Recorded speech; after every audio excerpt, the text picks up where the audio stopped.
Happy Thursday, everyone. It's that time of the week again. Time for another episode of the Sask Sports Show on ASTV, brought to you by Southwest Terminal. I'm very excited to be back for another episode this week and very excited for the guest that I have joining me tonight.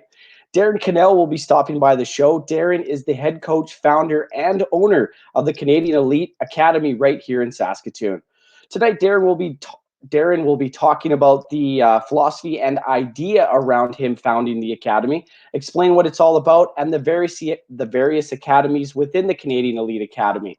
Also, we will be chatting about the effect COVID had and also how Darren adapted to the changes and restrictions as well. So get set for another episode of the Sask Sports Show on ASTV.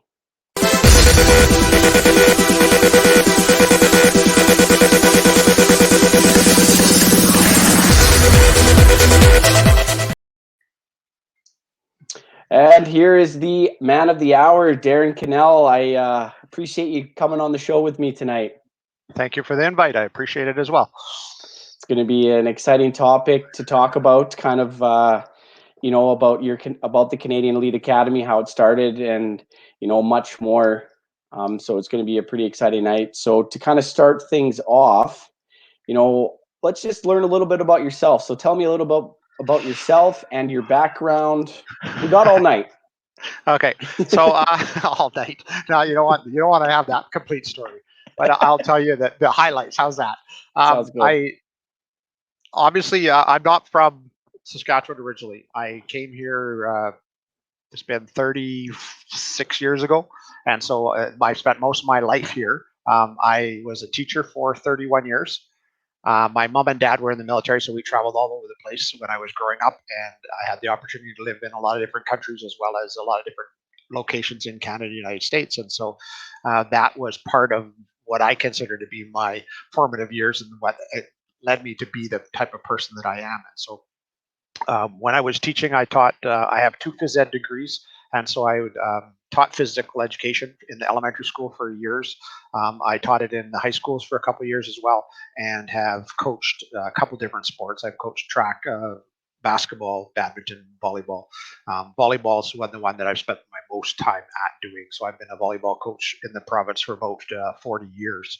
And so I had a child when I got older, and so my child now is 17 years old, and he is the only child I have.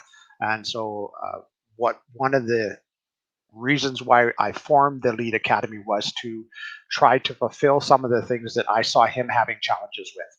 And so it was one of those things that, as a volleyball coach and as a basketball coach and a soccer coach and all the different sports that I coached, I found that I spent a lot of my time as a coach pulling the team together, preparing for the next game. And one of the things that we don't do a very good job as coaches is teaching the individual skills. And so that was the actual reason why the Canadian Academy was originally founded. And so the first three sports that I wanted to focus on, volleyball, simply because that was my background, I used as the building structure for the academy. And then basketball was another one that my son was very interested in, and soccer was another one that he was very interested in. I also taught high school art for probably 12 years of my career. And so that was at Edie High School. And so I was the art teacher there for 12 years. And then was asked at the end of that time at Edie to build an online high school and to be the principal and the one of the four people that started the Saskatoon Catholic Cyber School.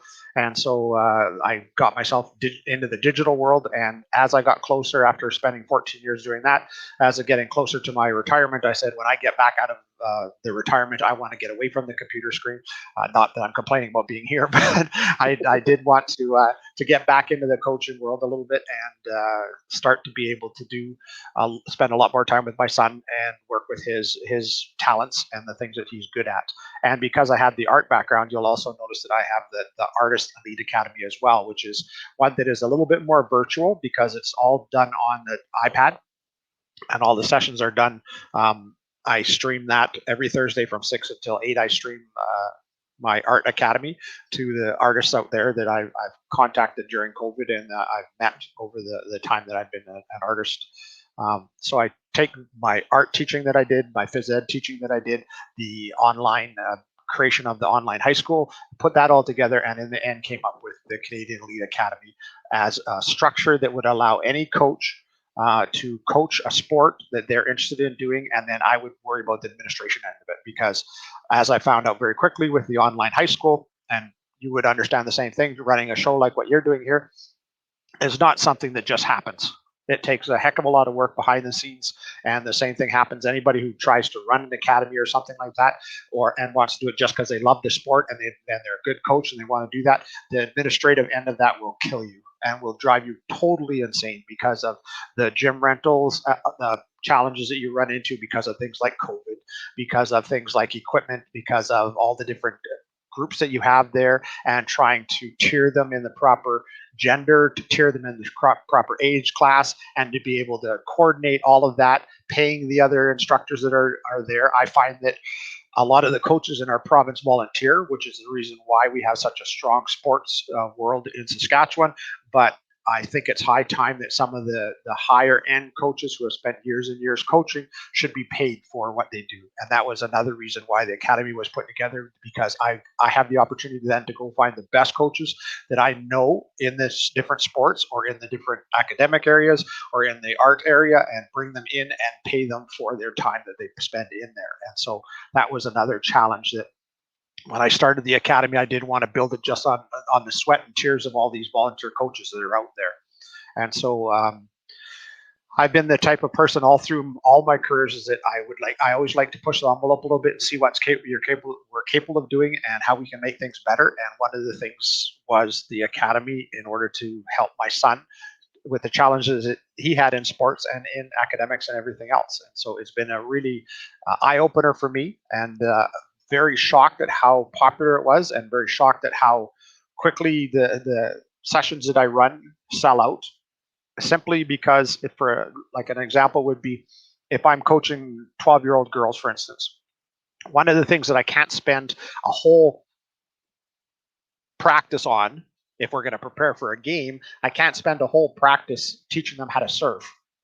Where the academy could spend a 2-hour session where I could bring in the best serving coach that I know in the province, bring them in, pay them to be there, and then allow those athletes to be in front of this high level coach that will teach them the basics of the sport.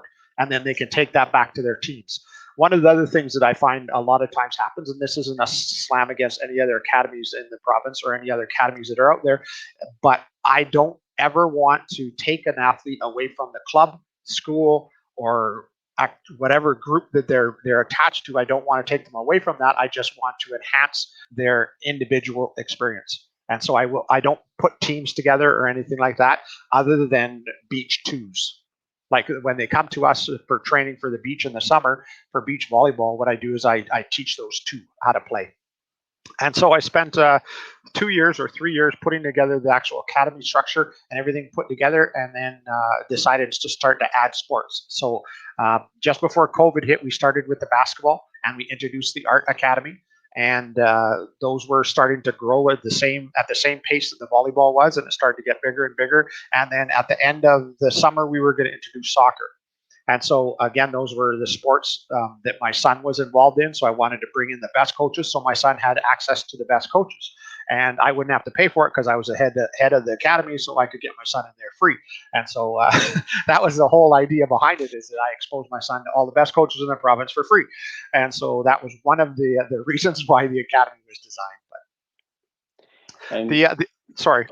Oh no, Oh, go for it. Go ahead. Sorry. No, I was just going to say, like, one of the other things that I've done is when I was involved with the school system, I ran the online high school for 14 years, and at that time, I went and got my education for all of that area, and so I have my master's in online learning and my doctorate in online learning, and so I have a lot of experience in that world. And as I said, when I got to the end of creating the online high school, I wanted to get back into the sports. And so now what I'm doing is I'm trying to educate myself into all the things that I was lacking, or the things that have now been aged, because when I took my phys ed degrees, that was back in the 1980s. at the beginning of the 1980s, and so that was a long time ago. And so when I talk about the jump training and all that other stuff, I've been doing a lot of online training now to get my experience in beach coaching. So I have my certification in beach coaching, but from the States now because I did it online. And the coaching certifications, I've upped my coaching certification in the States and have. I continue to educate myself to become more educated in the volleyball world and in whatever area that I'm involved in. And so part of what I love to do is the challenge of setting this whole system up so it worked well and it's not a big headache in order to run. And so that's part of it. So there. Okay, now I'll quit talking. Go ahead, ask a question. No, it's all good. Obviously, would you say that the philosophy behind, you starting the Elite Academy was for your son? That's kind of where you wanted to, that's the direction you wanted to go, and then obviously bring your knowledge into that as well? That was the impetus or the catalyst for why I actually built the academy.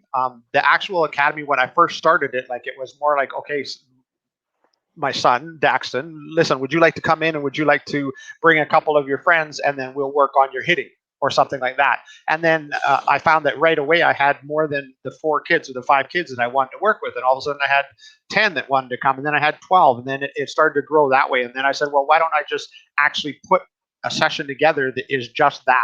And because I've coached in the province for a long time, I know a lot of, like most of the people who have played volleyball in the sport know who I am. I was the president of the Volleyball Association on 2 different occasions. And so I know a lot of the coaches in the province. I coached in the high schools. I coached in the club. I coached in the community. So I've done enough coaching that I know most of the coaches throughout the province.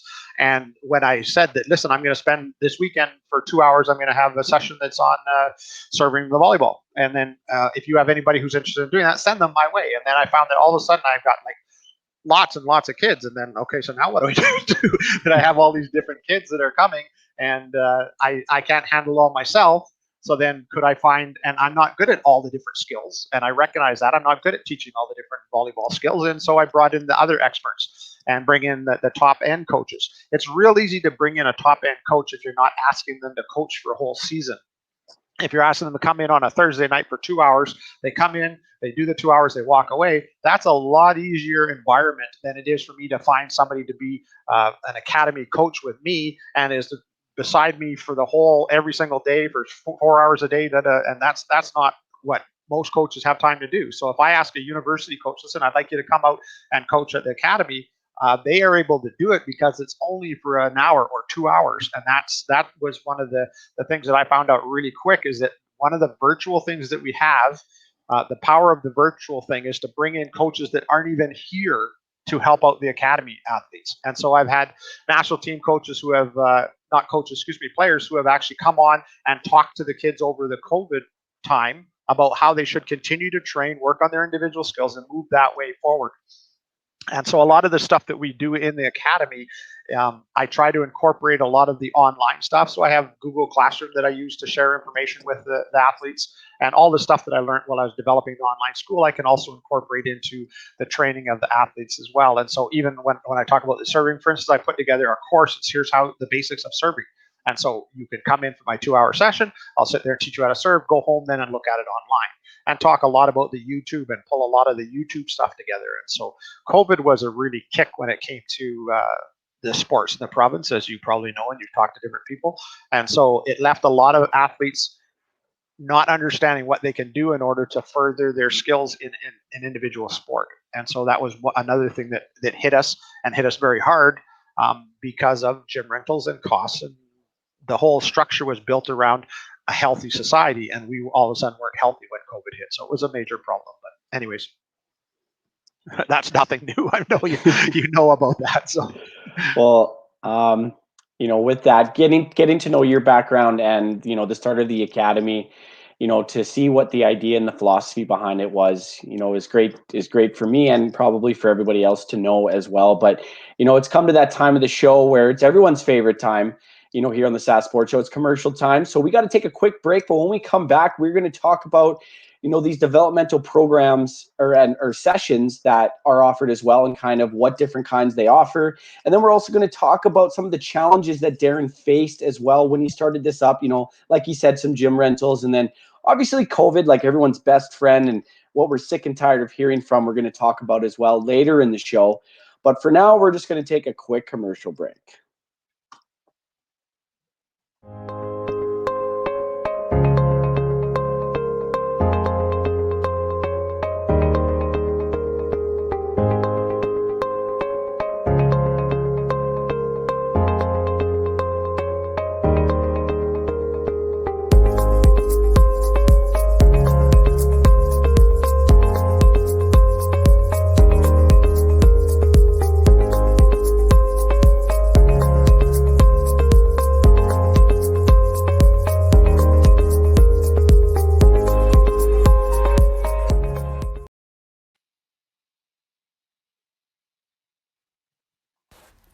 Welcome to Pilot-Mound Hockey-Academy, your world-class academic and hockey training facility created to maximize each student's athletic and academic potential.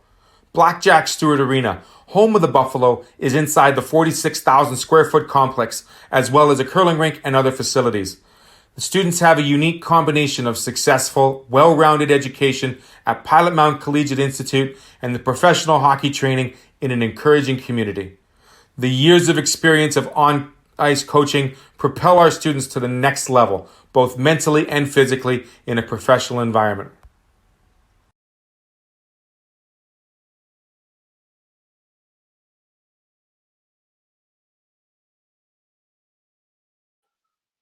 And we're back here from commercial break on the Sask Sports Show with Darren Cannell. Thumbs up. And, as we talked about before, we got to know the Academy a little bit and the philosophy and the idea behind him starting it. But, coming out of the break, I just wanted to ask you this, with you being focusing, on sports and then your art as well, when you created this, why, what was maybe the reasoning behind not including the word sport academy, the sport in the academy, Right. excuse me. So I started with the Volleyball Elite Academy, thinking that, okay, that's the way I'd like to move forward. But one of the things that I learned very quickly was that once the structure is built, for me to take this and franchise it out to different locations, it can be slapped over top of any other academy.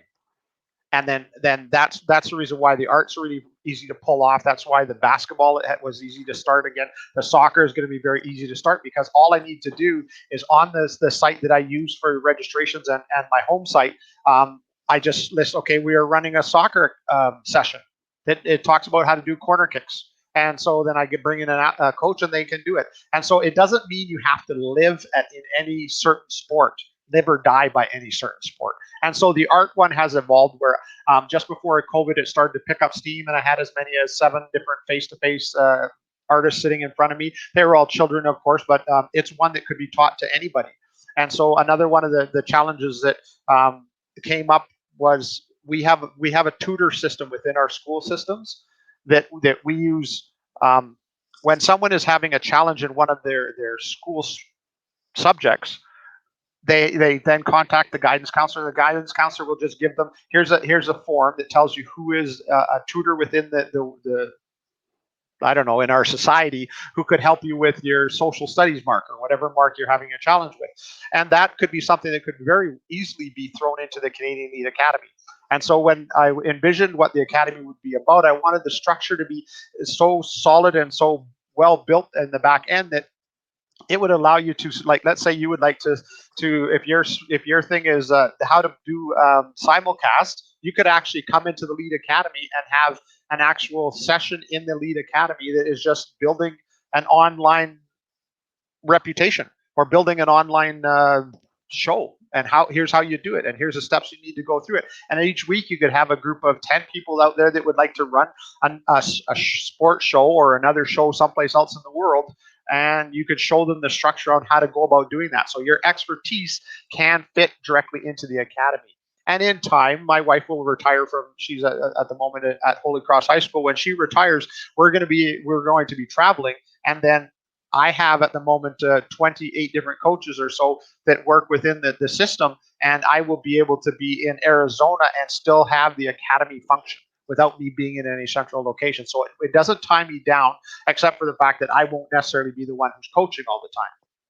And so that was never ever the goal. And I retired, and I wanted to be retired. I didn't want to coach 6 hours a day or 5 hours a day. COVID has forced me back into that role. But when COVID goes away and gets away from us, then we will be able to go back into me saying, listen, on Wednesday I'm running a serving drill, serving session for 2 hours, and I have 15 athletes interested in taking it. Can we put them into a session at such and such a location? I rent the gym. I get the coach to show up at such and such a time, and I should be able to do all of that without being actually in Saskatoon. And that's the design behind it, is that I could set the same thing up in Winnipeg. I could set the same thing up in Turkey. It's just the structure, once it's there, will allow me to move the Canadian Elite Academy to any sport, any academic area, any passion area that someone has that they would like to put across. And so we ran a session on knitting for a few years back, where we had an art teacher who was interested that I had known in the past, and she said, I have a person who's really great at knitting, and I'd like to do knitting a scarf. And they actually ran a session with 15 different ladies, and they ran a scarf knitting thing. And that was a one-off. It was done, and it's done, and they walk away. And so the idea behind the academy is that my art background allows me to make logos really quick. So I can make a logo for whatever it is, and you just put it in front of the Lead Academy. So the Canadian Lead Academy is an umbrella that encompasses all of it. The whole structure is there. And then if it's productions, how to do an online production using Zoom, here you go. And so you could do that with almost anything you want. And so I've been contacted, like a gentleman from lacrosse came to me and said, is it possible that we could do something with that? And all of those things, like when COVID goes away, then my advertising doesn't become so much with the Volleyball Academy, because it fills up, all the sessions are full and they're doing fine, and I'm not having any problems with the advertising. They all fall into the same community. And so the community, when I post, well, the basketball was fairly easy to launch because I already had 900 different names or 500 different names in the volleyball area. And so when I posted, listen, I'm looking for anybody who would like to be interested in basketball. I'm not a firm believer in a high school age athlete to be a one sport athlete. I think that they don't reach their peak if they do that.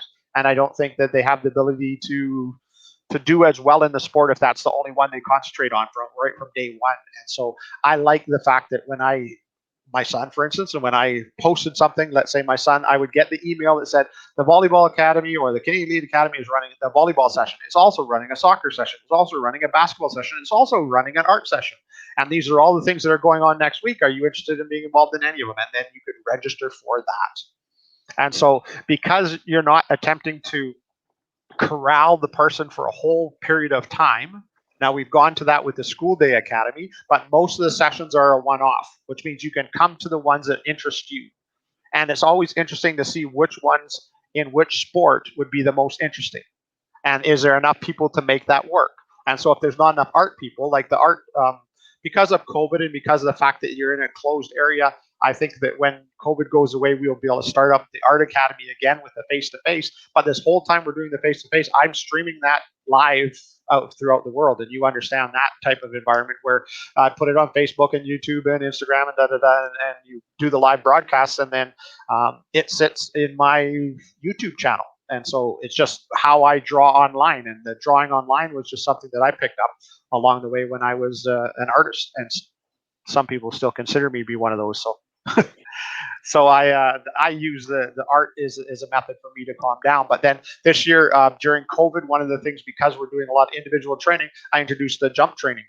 Before I worked with Ignite jump training here in Saskatoon.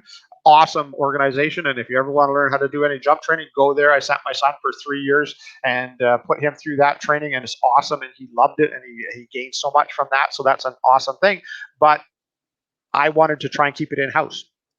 And so I started my own jump academy. And so now we have the Volleyball Academy, and then we have the Jump Academy. The Jump Academy will work for the basketball players when they are added on as well. And so all of that sort of ties together.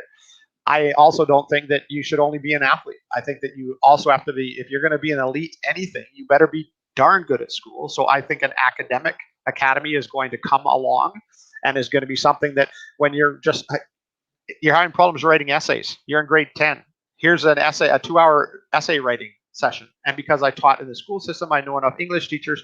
I could probably get an English teacher to come by and for 2 hours show somebody how to actually write an essay properly. Where a lot of times you don't get that in schools, and we don't have time because they have the same challenge that every coach has, and that's to teach an individual skill is not something that we are very good at in the coaching world in Canada, simply because we don't have the time to spend with those athletes, where we're always preparing them for the game and to get them into the game. And COVID's been a real eye-opener to see which athletes I've coached in the past that are interested enough in the sport to continue to develop themselves individually without the competitive aspect to be their motivator. And that, for me, has changed my philosophy a lot on how it's important to teach an athlete. I was listening to a mental training seminar the other day that talked about the 3-foot rule, that if you stick your hand out and if you can't touch it, you can't control it. And that, for me, is a really good eye-opener for most athletes at this time during COVID, is that you can only control what's around you. You can't control whether or not you're going to have a game next week or whatever, so you can't dwell on that. You have to dwell on what you can reach out and what's inside that circle. When you go in a circle with your hand straight out, that 3-foot radius that you have around you is the only thing that you can control. So then let's focus on that. Let's spend our time training on that. Make yourself stronger, make yourself faster, make yourself a better skill, all your individual skills better, so that when that competition comes back and COVID goes away, bam, go in there. Now you're ready.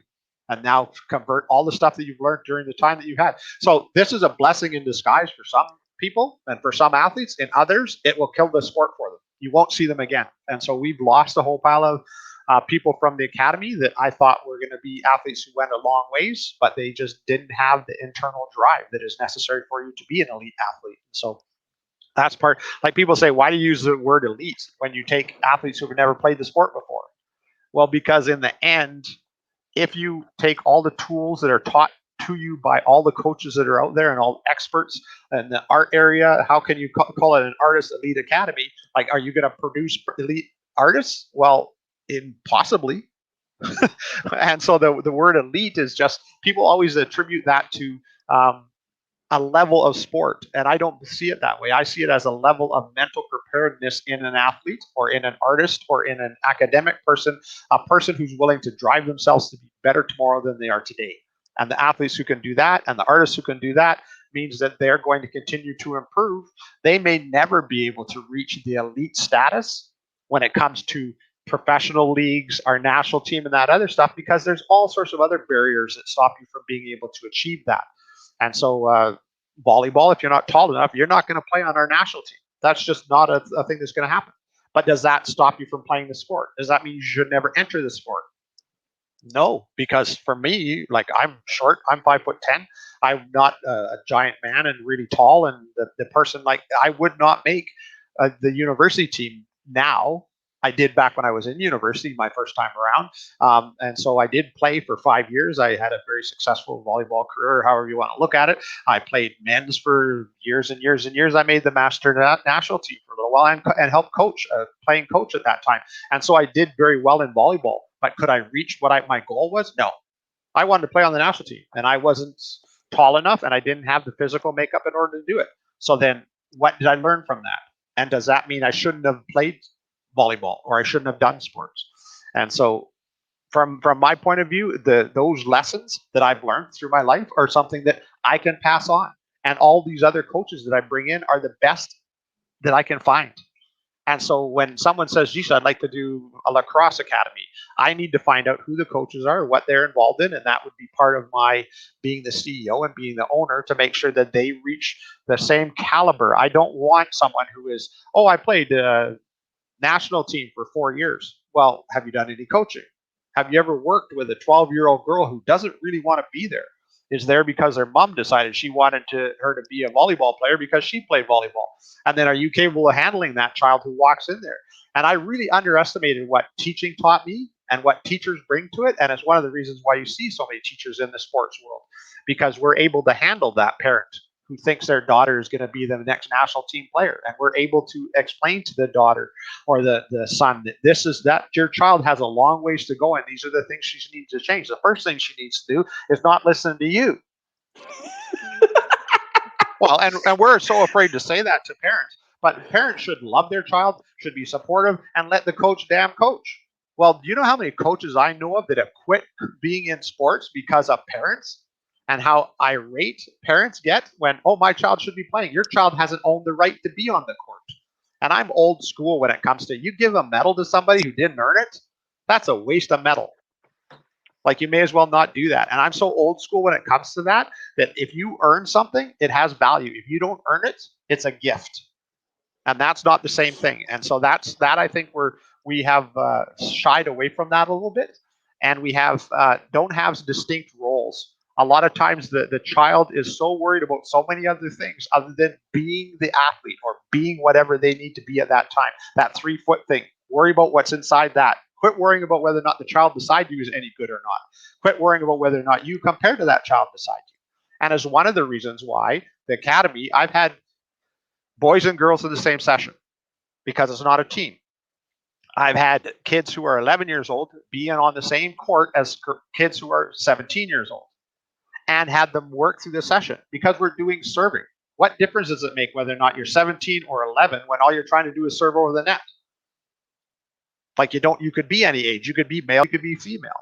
And so when you're teaching individual skills, you don't have to tier them the way we automatically tier in amateur sports, the way we tier our athletes now. And the moment the child gets away from trying to impress their parents, impress the coach, and starts to do things for themselves, those are the athletes that are going to become elite athletes. But at the moment, the child is so worried about, what is my mom going to think about me not being able to serve over the net? What's my coach going to do if I don't? Am I going to be able to make a club team? Well, that shouldn't be your goal. Your goal should be to be better tomorrow. And if you're only getting on the team because your mom is so scary that when she comes into a club tryouts, that she's so scary that they have to put you on for fear they get sued for whatever reason that they didn't put you on, that's a gift. You didn't earn that. So earn the right. And that's where the academy is not an evaluation thing. You're not trying to make a team. If you have whatever we're charging for the session, you can come to the session. But there's nothing but boys here. Well, so what? You're not playing against the boys. You're learning how to serve. What does boys being on the court have to do? And that's the most common question I get from parents and from guardians, is that they always want to know, so is there going to be other 11-year-old girls there? I don't know. I don't know right away. Like, the session is serving. What does that have to do with anything? I didn't say serving for 11-year-old girls. It's a serving session. And it's basic serving, someone who can't serve.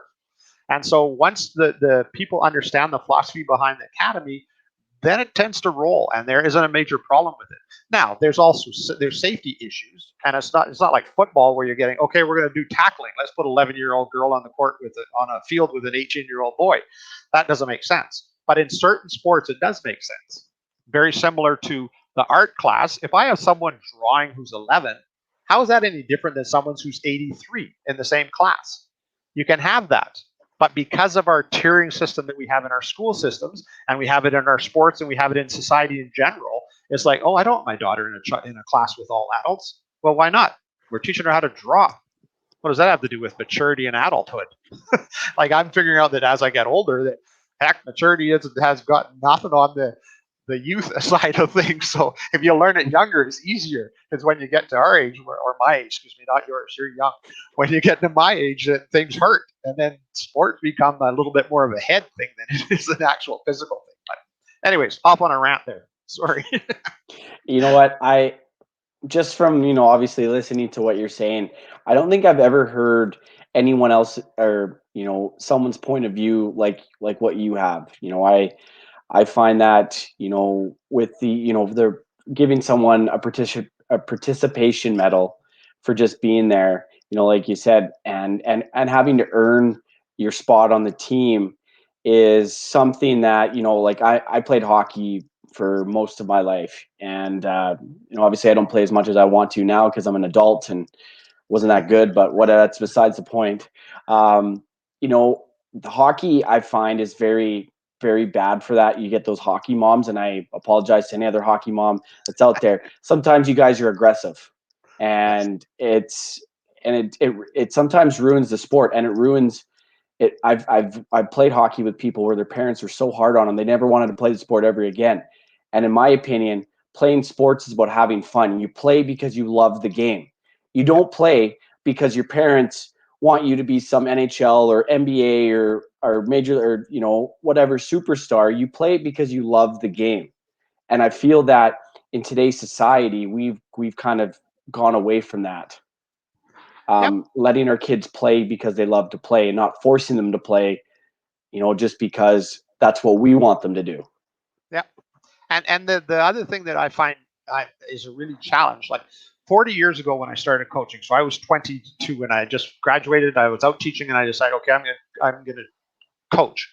The athletes that walked into that gym were different than the athletes that you get now. Now, this is a general statement and it doesn't apply to everybody, but the athletes back then had spent some time other than in a controlled coaching environment becoming coordinated and doing activities. And we're at the place in our world now where if the person isn't in front of a coach, they're not too sure what exactly they should be doing. This was an eye opener for me, because in the academy, one of the things I said is I would like to have pickup games. So then on a Friday night for 2 hours, I'd book a gym and I'd say it costs you $5. Come on in and you can play. We're going to play volleyball today. Next Friday, we're going to play basketball. They come in. The first thing they do is they start and they come over to me and say, oh, so what are we doing? I said, I don't know. Why are you asking me? This is a pickup game. Do whatever you want. Play fours, play twos, play waves. Do whatever you want. The kids that came into the gym couldn't figure that out. They would sit there and they would play what we call pepper. They'll play pepper back and forth, and they would play with one other person or the two other people that they brought together to the gym. But if they don't know the other people in the gym, they don't know how to set up a pickup game because they don't do it anymore. Like, that just doesn't happen enough. And so that was one of the things that was a real eye opener for me. So then I set up as many like open gym times, like, come on in. This is just a time where you can come in and we're going to play basketball on that court over here. We're going to play volleyball. And they come in and just go do it. And the athletes who are going to become elite have to learn that you're not going to become elite by only doing the activity when you're in front of a coach. And that the parents have forgotten. And a lot of the times, the money is what makes an athlete able to achieve the elite status, because they can afford to make sure that there's always somebody motivating their child to get them to a level that is above everybody else's.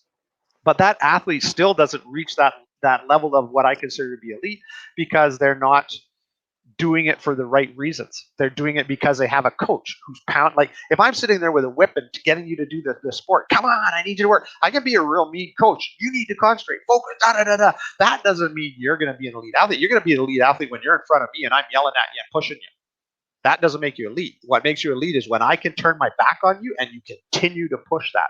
And you continue to put the time in, and you continue to you eat properly, you sleep properly, you sacrifice some of the things in your life in order to become elite. That's what makes you elite. And so me being able to tell that to a group of people, right away people will take it as like, you'll get the mama bear that will come out all the time the moment you make a statement that, listen, your daughter had a real awful time last week. When she was at my session, she didn't do very well at all. She didn't even try that hard. So I don't even think you should send your daughter to the next one, because I think it's a waste of money. Your daughter's not putting any effort into it. Mom right away would say, I've never heard that about my daughter before. Why are you saying this? Well, because I think she's actually doing it because of you. She's not doing it because she wants to, and she's not doing it for the right reasons. And so don't send her anymore. Like, until she wants to really do it, take her outside. And if you are an ex-volleyball player, play volleyball with her, or get her to go play with a bunch of her friends in the parking lot or something like that, or go out into the grass or in the snow and play volleyball. And then when she gets that bug and she really wants to, send her back. Then she's ready. But if I'm spending the whole time, I'm an old man. I don't want to spend my whole time motivating. I want to teach you how to play the sport when you want to learn the sport. And so the number of times that I've run summer camps and I have an athlete that's sitting there and say, so what's your goals in volleyball? I don't really like volleyball. You realize this is a volleyball camp? Yeah. Well, what are you doing here? Well, my mom wanted me to take a camp. So I thought volleyball would be the best one for me to do. So you really don't want to be here. You really shouldn't be here. Then you should go home. This isn't a babysitting service. And so then that, being a grumpy old man and being as far into my life as I am, I don't have an issue with being totally honest, and being a principal for as long as I was in the school system. I can talk to parents and not be insulting. Like, I'm not saying your child's a waste of skin. I'm not saying that. I'm saying your child just doesn't have the motivation at this moment or this point in time in her life to achieve anything in this. Now, I'm not saying don't send her. Send her. We'll try to ignite the fire about volleyball. And if she wants to try it for the first time, then come into the basic session and all that other stuff. But there's certain levels that we get to where your child is not going to add to that group and is not going to make that group function very well because she just doesn't have the motivation. And being honest with the parents, I find sometimes it goes over well and sometimes it doesn't. But I think we miss a lot of that now in our sports, where back when I first started coaching, when you pay $600 to be on this team, you are paying for practices. You are not paying for the games. If you earn the right to be in a game, you will get there. And I'm not charging you for the games. I'm charging you the $600 for the practices. Once you get through the practices, if you get into the game because you've earned it, good for you. And when you say that to the parents right away, they go, what? My child may not play? Right. Do you know how many sports teams would totally collapse if you ever said that in society today? Most of them say, I'm paying $3,000 for my daughter to play ringette or whatever. My daughter better be playing games. I don't agree with that. Your daughter should be playing games when they earn the right to be there. I agree with that too. Yeah, 100%. and most coaches agree with that. But tell a parent who's paid the $3,000. And that's why I say you're wasting your money. If your daughter doesn't want to put the time and effort in to earn it, you're wasting your money because she's not ready to do that. Take her out. You as a parent, take her out. Get a friend that she can work with. Get her to lift weights. Get her to get faster. Get her to learn all the skills and all that stuff. Then send her back, and then she'll make the team. But the number of athletes that I have come through the academy that would like to just get good enough so they can make the club team. Okay, so which club team do you want to make? Well, that one. Well, do you realize those girls have been playing for 9 years together or 8 years together? And then you want to come in and as an outside person try and make that team? Well, good luck. It's like making the provincial team or making the provincial hockey team or something like that, or the intercity hockey team. Like those, a lot of times there's a whole pile of politics, and people say there's a whole pile of politics that are surrounded around this because my child is as good as those. Well, at times your child may be, but they may not show the right aspects. And they may not have the right internal thought process in order to achieve that. But again, I'm preaching to the choir, so you understand what I'm talking about. Okay, Darren, you know what? We're gonna take a quick commercial break because that's how us at ASTV get paid, is by commercials and advertising. So we're gonna take a quick break, and when we come back, we will kind of dive into Darren explaining about these developmental programs. You know, what they cost, how long they are, and just kind of what these kids learn for every sport and even for the artists as well. So when we come back, we'll learn all about that. All right, I'll look forward to it.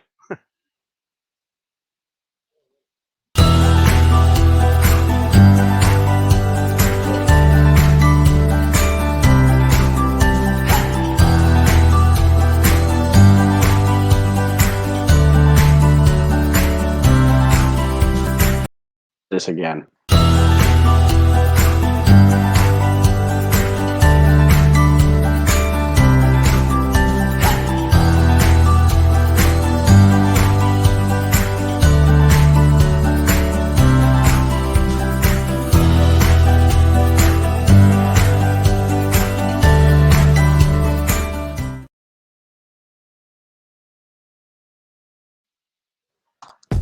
Are you looking for a career in the salon industry? Check out Aveda Institute Winnipeg in the Exchange. What sets us apart is our student mentorship program, 95% placement rate after graduation, real-world salon experience, and network of 7,000 salons and spas. You will learn creative cut and color. Are you looking for a career in the salon industry? Check out Aveda Institute Winnipeg in the Exchange. What sets us apart is our student mentorship program, 95% placement rate after graduation, real-world salon experience, and network of 7,000 salons and spas. You will learn creative cut and coloring, latest trends and techniques, social media marketing, fashion shows, photo shoots, and more. Now accepting applications for 2018, so check us out and book your tour today. Aveda Institute Winnipeg, hair school the way it should be. And we're back here on the Sask Sports Show with Darren Cannell of Canadian Elite Academy. So, Darren, kind of the first question I want to come out of the commercial break with is kind of just tell us about the development programs and sessions that you provide for, you know, kind of what they are, the cost of them, the length of them, what these kids will learn, and just some other stuff you want to add as well. Okay. I'll use the Volleyball Elite Academy now to understand that when COVID ends, we'll have the Basketball Academy start up again. We'll start the soccer one, and we'll have the other sports just start to fill in as the coaches become available and as we have the opportunity to set those. We run 2 or 3 different types of sessions. The one is just an individual skill session. And it's just the way we started the academy, and it's just a 2-hour session. And we pick one of in volleyball, there's 6 different skill sets that you have to work on, and each one of the skill sets is setting like underhand passing and so on. So on any given day of the week, or any time or any day, I can choose, if I can find a gym in which to run it at, we can run a 2-hour session on setting the volleyball. And then I go and I look for the best setting coach, and I put that like on here's the coach that I have. You're lucky enough to have this person. They're the assistant coach at the university. They'll come in and they'll teach you guys how to set the volleyball. And it's for girls any age, and it's a basic session. And so then that would be the people who are interested in they haven't been a setter for any length of time, they're learning, and then they can come in. And so then that's the way that session would run. We normally charge $17 an hour per session. And so depending on what session it is, the jump training, we only charge $15 a session, simply because it's not in a court necessarily. It's at the moment we work in the ice box center, and they have an area that's for weight training, and we work in that area. And so a lot of the cost that we have incorporated into the academy has been over a period of time. We've worked out to try and keep it as cheap as possible so that most people can be involved in it, and to cover the gym costs and also cover the cost of the coach. And so coaches, for head coaches, I pay $60 an hour for people to do it, and I pay $50 an hour for assistant coaches. And then for the intern coaches, or the demonstrators, which is the young kids, I pay $20 an hour. And so I try to keep the costs always the same, so people know when my coaches, when I say I'm looking for a coach on Wednesday, they will get, if it's a 2-hour session, they'll make if they're the head coach, they'll get paid whatever the going rate is. Then we also have the camps that we run. We run camps in the summer, which are week-long camps and 12 hours over the week. We have every once in a while we have a week-long camp where we'll focus on just the setters or something like that, and then that will run the whole time. When COVID came along, we had just started what we called the School Day Academy. The School Day Academy, we started. One of the things that happened when I built or helped build the online school was it's possible for athletes who are really dedicated to their sports to take online courses, and they're starting to find that out now, and not go to school. And so we started the school day philosophy, and we'll continue that when COVID goes away. We'll start that again. That will happen during the day. So in the afternoon between 1 and 3 o'clock, we will run a school day academy. Now, what I did is, as COVID hit, there's less and less people, and there was so much confusion around how schooling was going to work, whether they're going to be in school, whether they're going to be online, and all that stuff. When all that settles down, and we can get back to just kids who would like to take online courses, who are interested in online courses, can take them and free up their afternoon then to come to an academy session. And so those are called the School Day Academy sessions. During COVID, we have them running from 3 o'clock. And that's normally when the high school kids are out now, because of the new school day that they've set up. And the elementary school kids who attend the School Day Academies come simply by missing the last half hour of their school day. And then they get to the academies. Those are run every second day over the whole month. And so that's one of the things, that subscription model is not something that, like, you don't have to come to 1 month and go to the next month or anything like that, just like you don't have to go to the underhand passing to go to this session. All of the sessions, the evaluation of whether or not you can come to the session belongs to the parents and belongs to the kids, not me, and I will not refuse someone from coming to the session. I'll explain to them and give them enough information so that they understand what they're getting themselves into. You don't want to come to an advanced hitting session that has a whole pile of grade 12 boys in it if you're a 12-year-old girl, because the hitting is going to be at a men's height net, and so you talk about the men's height net and all that stuff. And so a lot of the restrictions, I spend a fair amount of time trying to figure out what's the best way to set up the sessions to allow the most people to come. And so jump sessions, for instance, and everybody who wants to learn how to jump, it doesn't matter how old you are, the jump training is the same for everybody. The art classes, they're the same for everybody. And so the other thing that I found is that with the School Day Academy, the breakdown of the human body when you're spending 2 hours a day. When I was playing university volleyball and you play 2 hours a day, you have to be aware of the fact that that's very hard on the body. And if you do that every single day, you're going to end up with problems. And so then that's why now we're doing the school day academy every second day, because we're doing it on a sports court on top of concrete, which is a harder surface and hard on the human body. And so those type of things I'm learning as I go along, and it's part of what we incorporate into the way we do the sports. The jump training teaches you, like at the moment, the amount of volleyball that I played, my knees are shot. I can't jump. My knees are sore all the time. And I was told when I was younger that if I didn't stop playing volleyball, it was going to hurt. My knees were going to be so sore when I got older. The doctor was right. My knees are so sore. But just like everybody else, like, you don't quit the sport simply because it hurts a little bit. That's part of being an athlete playing at a certain level, is that you're going to have injuries. My hands are all like broken up because of volleyball, simply because of blocking and dislocating. And soccer, I played soccer for years and my toes are sore. And so all of that is part of being an athlete or playing sports. And so again, that's something that we try to tell children about, but that's what jump training is all about. Let's teach you how to land properly and land with bent knees and cushion your landing. And so that fundamental biomechanics of being able to jump properly is something that you can't teach during a normal volleyball practice, because you don't have time. Where if you're coming twice a week for a whole month, I can spend time then saying, okay, here's the way you jump up here, jump up onto this box, jump down. Here's the way you need to land. It has to become second nature. When your body goes up in there, when it hits the ground, this is what has to automatically happen. It has to be muscle memory for you to do that. And so those are the type of sessions that we run. The art class, for instance, the art class is even cheaper because I don't have to rent a gym. All I need is a room. In fact, for the last little while, because of COVID, I've been giving it away free around the world. So then I have people from all over the world who are coming on to watch the sessions that I do. Well, okay, that's like, for me, the art is my hobby. And so I draw anyways, and I make money from the art based on my end products and what I sell to making a book cover or making a background for somebody for a show that they do online or something like that. The digital art is part of what I do. And so making logos is another thing that I do. And so that's part of what I do. And so it's not one that has to be the making the money. The other thing that has applied to the academy all the time is this is a big play date for my son.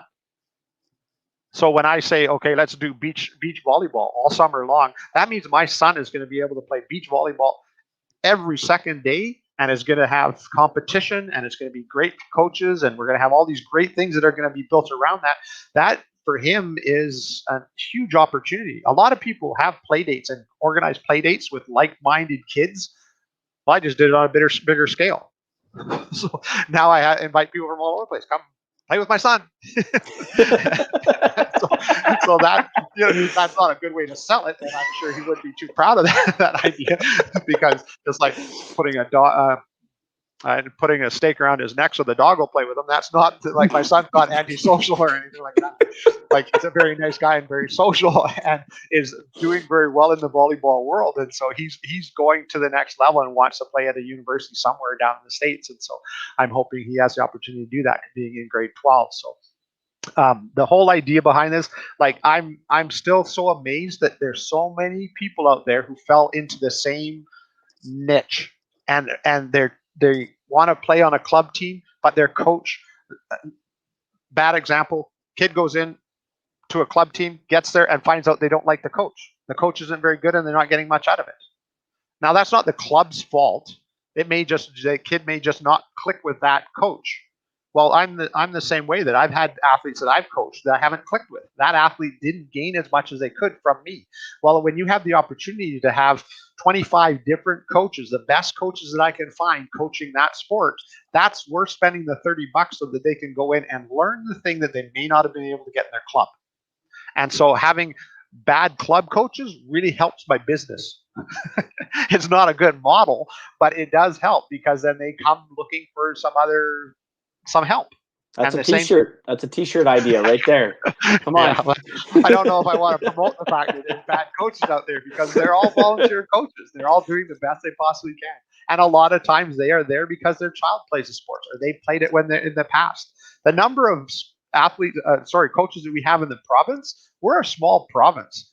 And if you, the number of people that are playing a different sport, like hockey, for instance, the number of hockey players that are out there that are playing the sport, how do you expect to get in this small group of community that we have? How do you expect to get that high level of coach so that every kid gets an ideal situation, like an ideal coach that will come in and will be able to light the spark and teach them the individual skills that they need?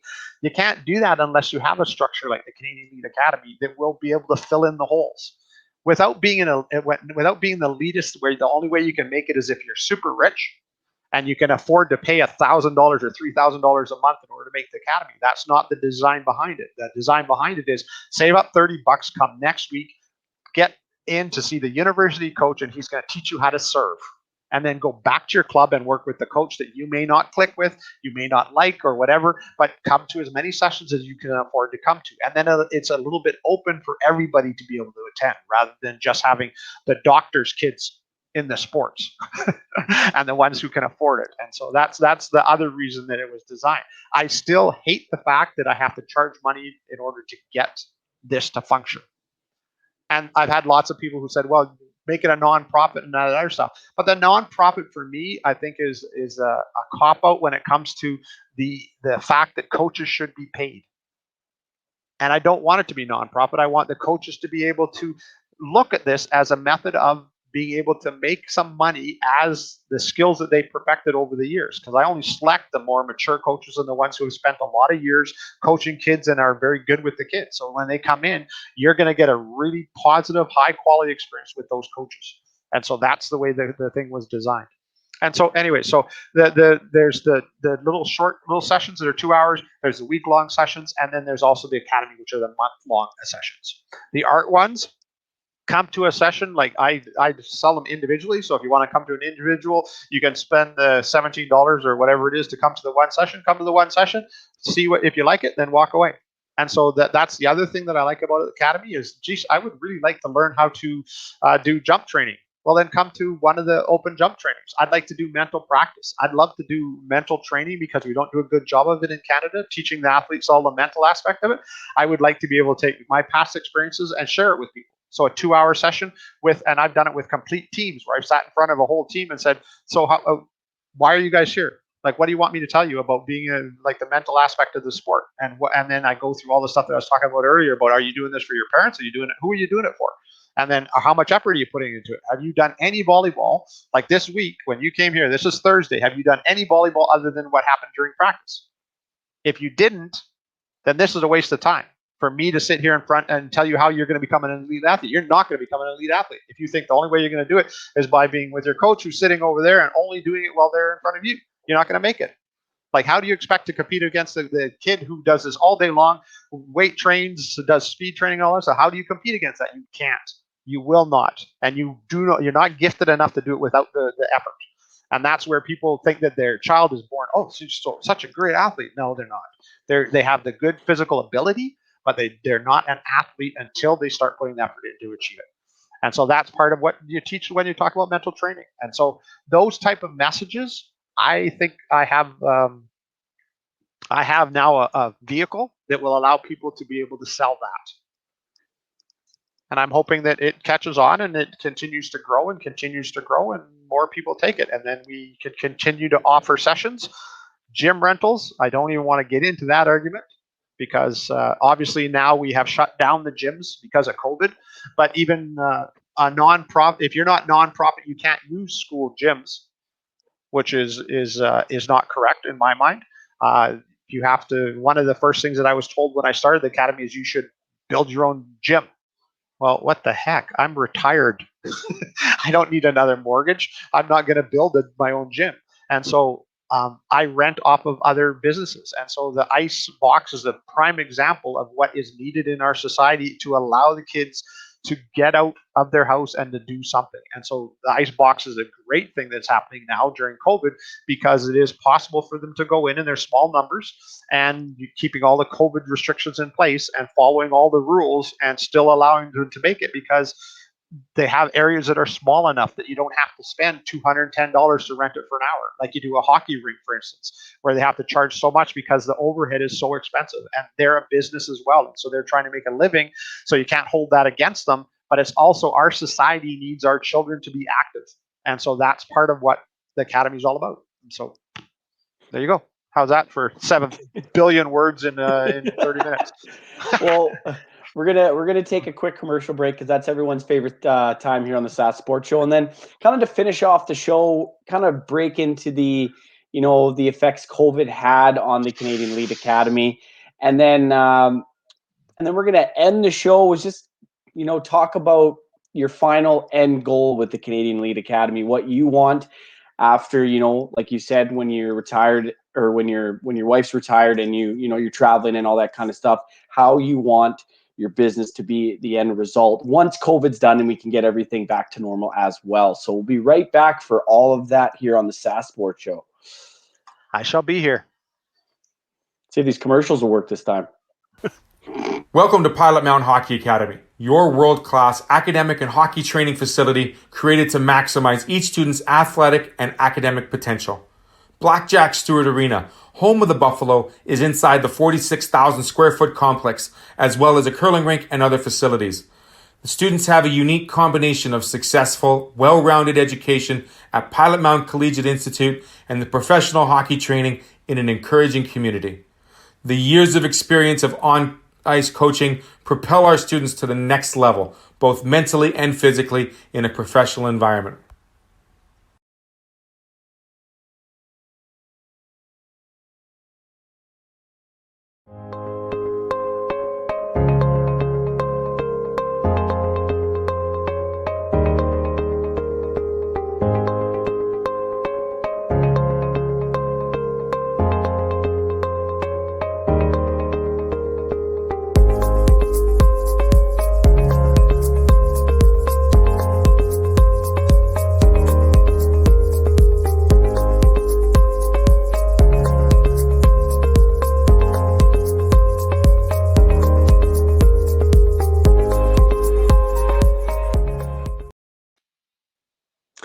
Back here on the Sask Sports Show with Darren Cannell of Canadian Elite Academy. So, obviously COVID has been lovely to all of us. The things that we've had to go through, the restrictions, the lockdowns, all that kind of stuff. Hopefully we can go back to some sort of normal here this spring, and some spring sports hopefully will come back. So that's exciting.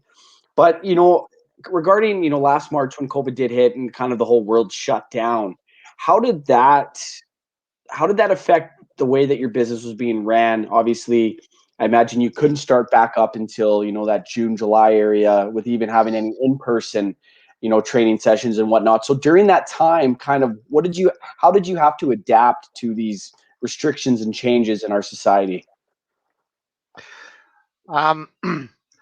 So when COVID hit, we were in the middle of doing school day academies. So we had academies going on every single day, and they were full. So we had lots and lots of athletes there.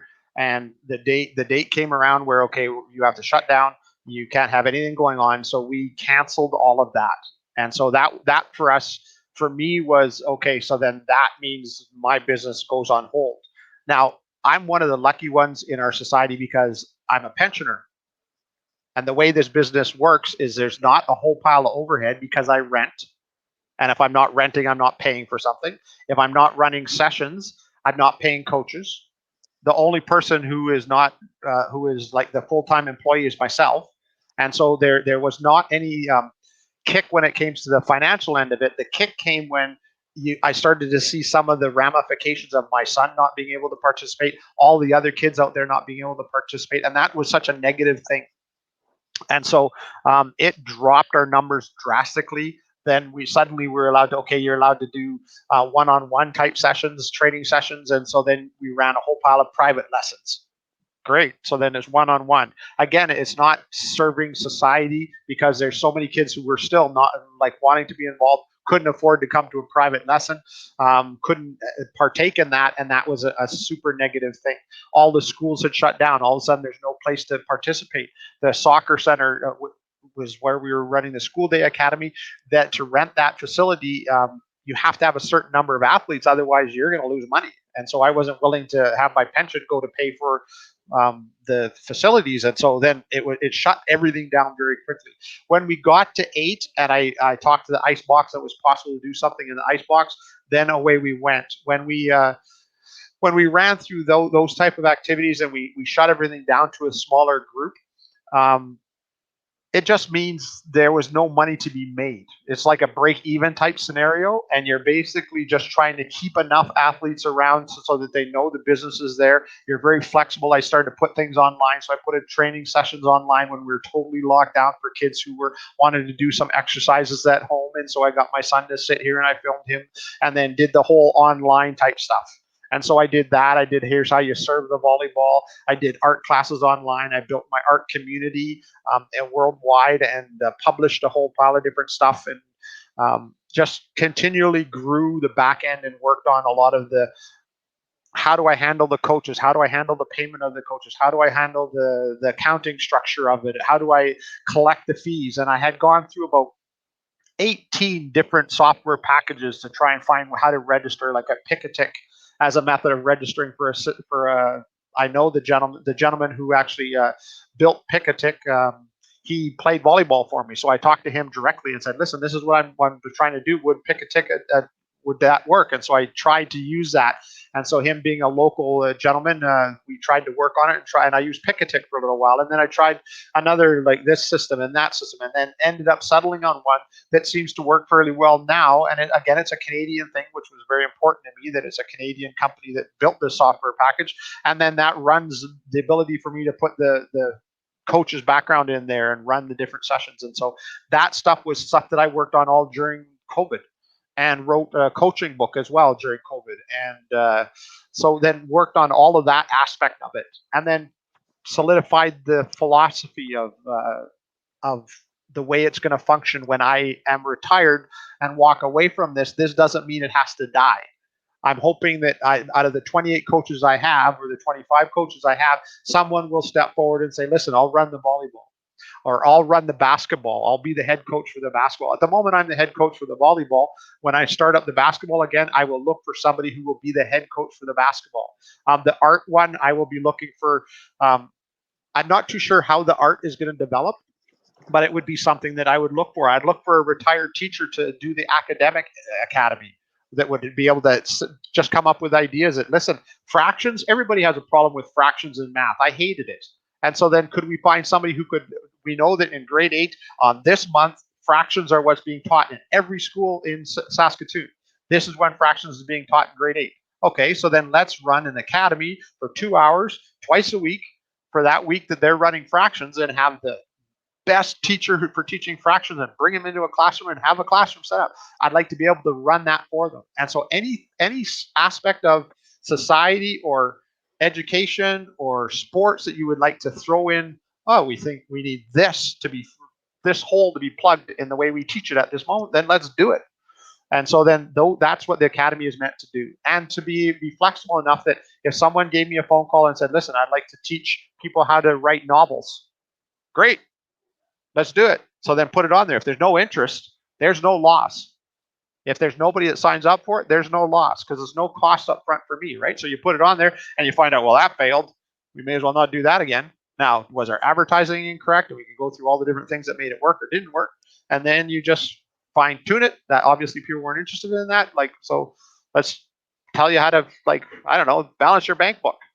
We could run a session that's how to balance your bank book for grade 8s.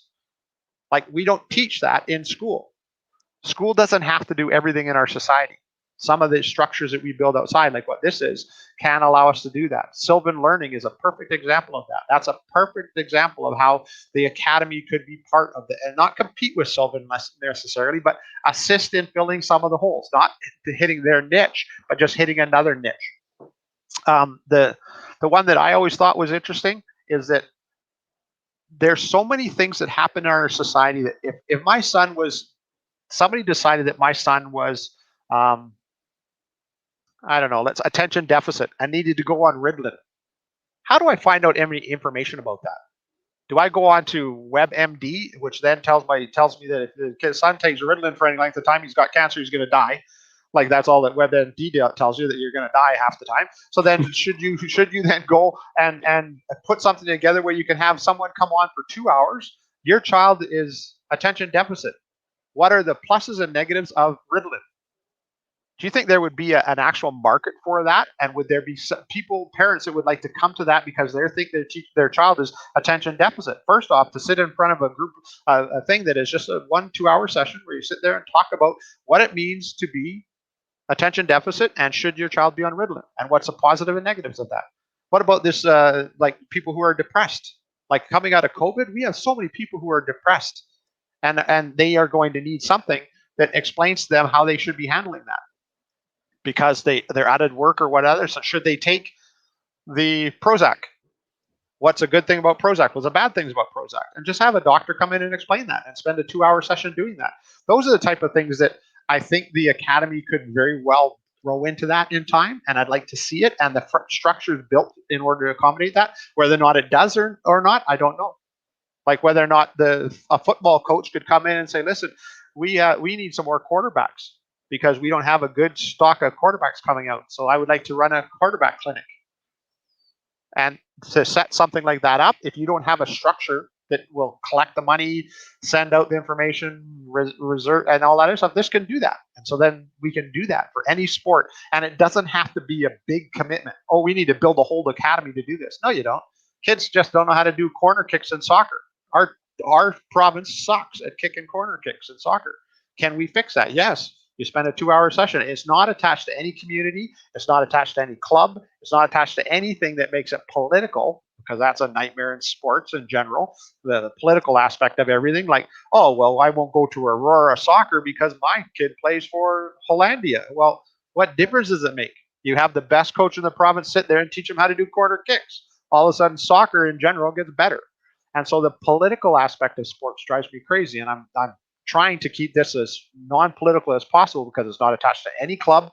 It's not attached to any university. It's not attached to any school or anything like that. It's a total business, not non-profit.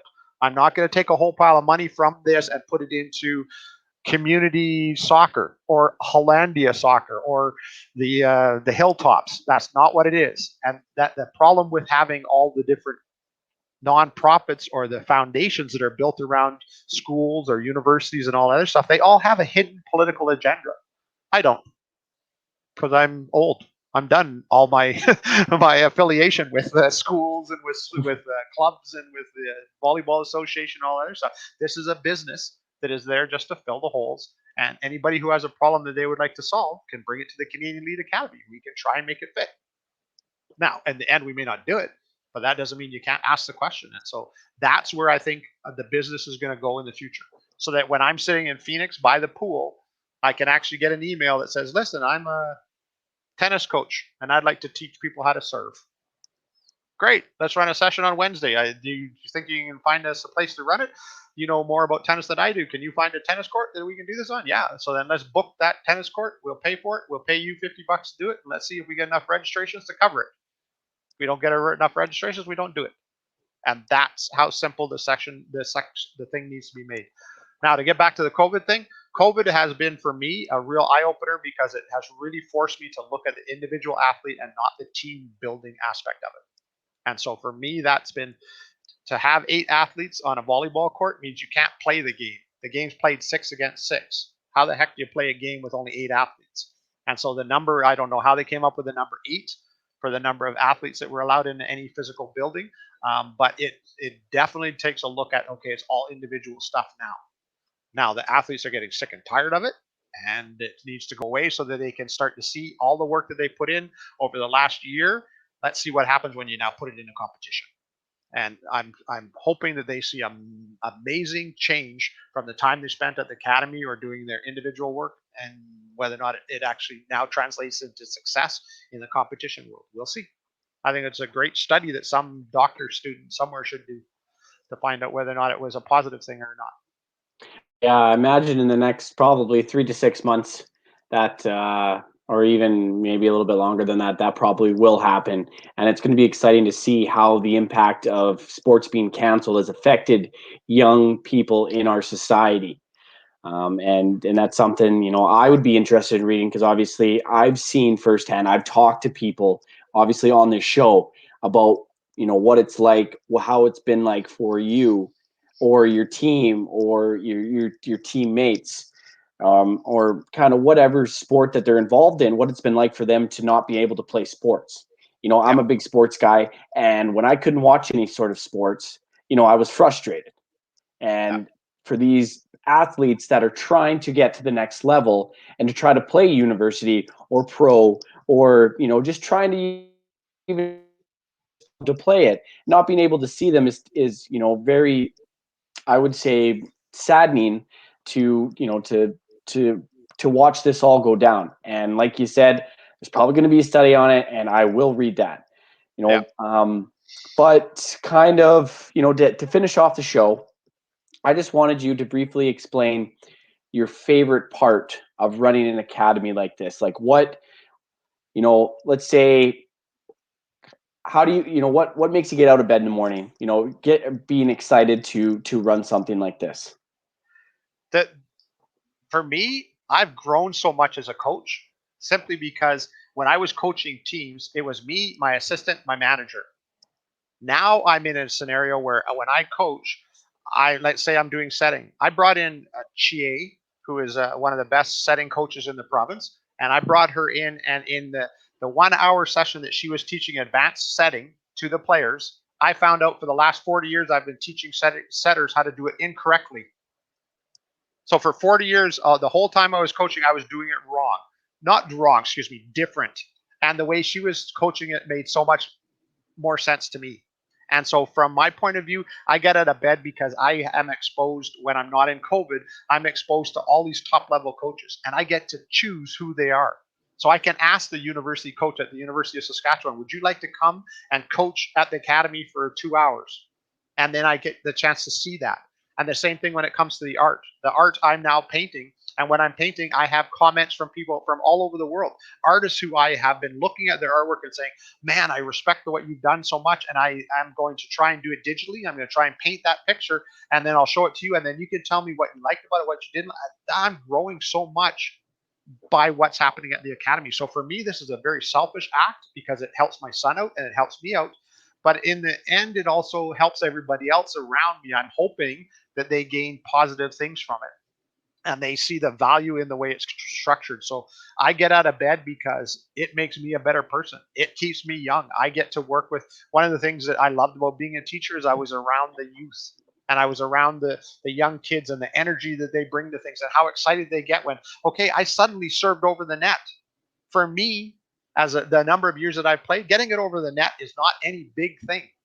But when you see an 11-year-old girl's eyes light up and she's so excited about the fact that she finally served the ball over the net overhand and she's jumping up and down, that is what teaching's all about and what's so cool. And the moment you can remove all the stuff that makes teaching a nightmare, all the parents and all that politics and all that crap, you can get all that out of the way, man, teaching's a riot. It's so much fun. Coaching is so much fun when you see those children step away from doing it because of their parents want to do it, because the coach wants to do it, and doing it for themselves, and then extend that on and then go on to be the people in society who know how to earn something. That's such a positive thing that if I can even be a minuscule part of that in anybody's life, man, that's good life. That's fun. That's what makes it all so worthwhile.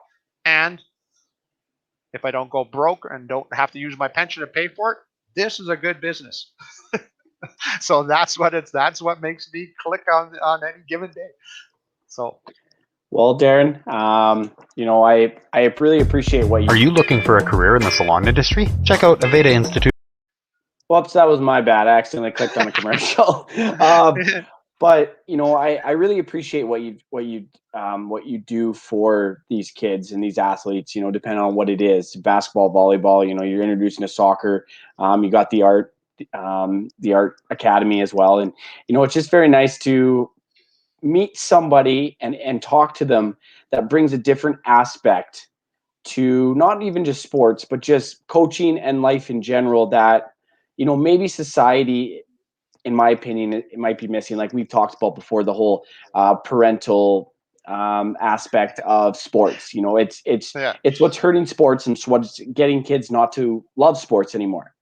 You know, and we're going to take a quick coaches not to yes, and that's the main thing is because coaches and players do participate in sports because they love the sport, and that's, in my opinion, that's what I've been like in my whole life. And I'm lucky to have parents that were supportive of me play any sport that I wanted to play and not get mad at me if I wasn't not very good at basketball, for instance, and I focused on hockey because I felt that I was a better hockey player. You know, they were very supportive of that, and they didn't get mad at me or yell at me or whatever because I didn't want to play that sport. Obviously, they were sad that I didn't play the sport, but it's I really appreciate you coming on the show and sharing your experience and your wisdom and your knowledge of your academy and just your background as well. Here for the Sask Sports Show, and it's been a very, very eye-opening episode, and I really hope everybody else thinks that as well. And obviously, if this can help showcase your academy and maybe bring a few more people in there, that would be awesome as well. And speaking of that, just kind of briefly, for kids that are interested in signing up for one of your programs, how do they go about doing that? It's just CanadianEliteAcademy.com. If you go online there and you see the sessions are all listed there, and every single Sunday, like once you register for a system, or there's also a newsletter that I send out every single Sunday, and it goes to 500 different families out there, and so that will continue to grow, and that's a community that's a Canadian Elite Academy. And if you want to get on that mailing list, or just send me an email, like you can find me just Darren Cannell. It's been running across the bottom of the screen there, so just that's the way you spell my name. So DarrenCannell.com is me, and just send me an email. Look me up on the internet. You'll be able to find me because of my art and because of my past. I've been around in Saskatchewan long enough that you should be able to find me. I'm Dr. Darren Cannell, and just send me an email and or give me a call. My phone number is on the website as well, CanadianEliteAcademy.com, and come talk to me. If you're having a problems with one of your athletes and you don't know why they're doing the things they're doing or not achieving what they need to achieve, I don't mind sharing what I know and what I don't know. And if I don't know, then I make it up. And so I'll do the best I can to help you out, help the athletes move forward. And so that's what we do. Well, just before we kind of sign off the show, we're gonna take a quick commercial break, and like I said, that's everyone's favorite time of the show, and that's how we get paid. So that's what we're gonna do here quickly, and then we're gonna sign off and thank Darren again for coming on the show. So we'll be right back.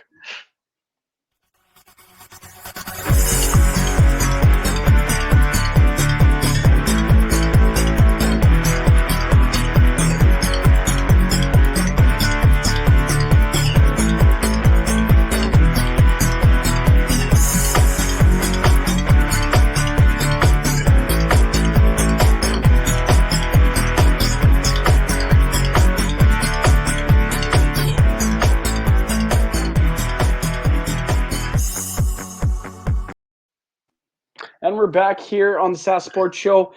So Darren, again, I just wanted to thank you for hopping on the show with me tonight and sharing, like I said, your wisdom and knowledge of, your academy and kind of just letting everybody know what your academy is all about.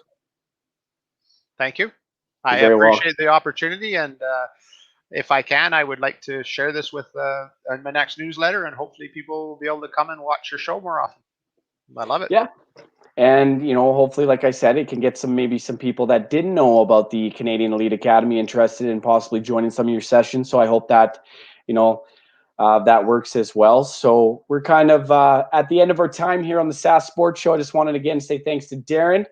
And, I wish you luck in the future of your academy. And like I said, hopefully once COVID is done, and I'm very, very strong. I feel strong about this, that it's going to be done here soon, hopefully, and we can get back to some sort of, normalcy here in society and sports coming back, that you grow into what you want it to be.